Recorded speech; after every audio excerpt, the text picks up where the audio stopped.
Good morning, one and everybody, and today you are thanks many times from YouTube channel Sandhiram Talks. Today we will discuss about how we use good morning, good afternoon, good evening, good night. So let us discuss about the 4 items. Good morning, good afternoon, good evening, good night. How we can use this word? Priya Darabha. Aru Moramor Oponiot, Ami Ataye good morning, Hodai Koi Thaku, Hodai ବ୍ୟବহাৰ কৰোঁ, কিন্তু আমাৰ এটা মিসকনসেপচন আছে, আমাৰ এটা ভুল ধাৰণা আছে কি যে গুড মৰ্নিং শব্দটো বহুত মানুহে এতিয়াও মানুহজনক প্ৰথমবাৰ দেখাৰ কাৰণে গুড মৰ্নিং ক'ব লাগে বুলি কয়।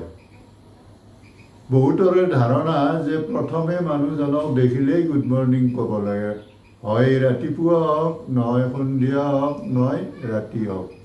এনেকুৱাও পৰিৱেশ দেখা গৈছে বা এনেকুৱাকৈ মানুহ হাঁহিয়তৰ পাত্ৰ হৈছে যে আবেলিও গুড মৰ্নিং বুলি কয়। মানে তেওঁ ভাবে কি যে মই প্ৰথম মানুহজনক দেখিছোঁ, গতিকে গুড মৰ্নিং ক'ব লাগে।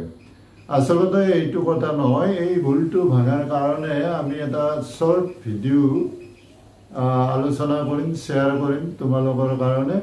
কথা হৈছে কি, গুড মৰ্নিং শব্দটোৰ অৰ্থ হৈছে কি, আমাৰ আচলতে খাস অসমীয়াত ক'ব লাগিলে গুড মৰ্নিং মানে নমস্কাৰ। আমি বয়সস্থজনক ৰাতিপুৱা উঠিয়ে আমাৰ ঘৰৰ পৰিয়ালৰ যেনে মা, দেউতা, দাদা, খুৰা, আইতা ইত্যাদি সকলো ব্যক্তিসকলক শ্ৰদ্ধাৰে আমি গুড মৰ্নিং দিব লাগে।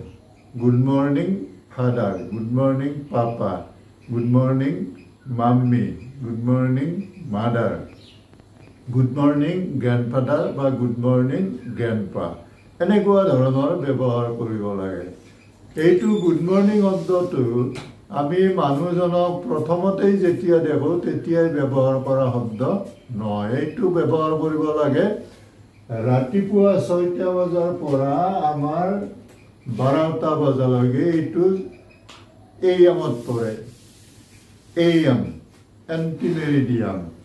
গতিকে 6 বজাৰ পৰা 12 বজালৈকে আমি গুড মৰ্নিং ক'ব লাগে।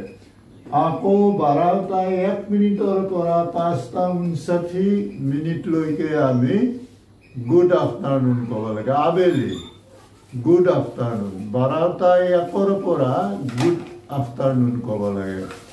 আকৌ আমি যেতিয়া সন্ধিয়া মানুহজনক লগ পাম তেতিয়া আমি কি কৰিম যে 6 PM to 10 PM আমি গুড ইভিনিং ক'ব লাগে।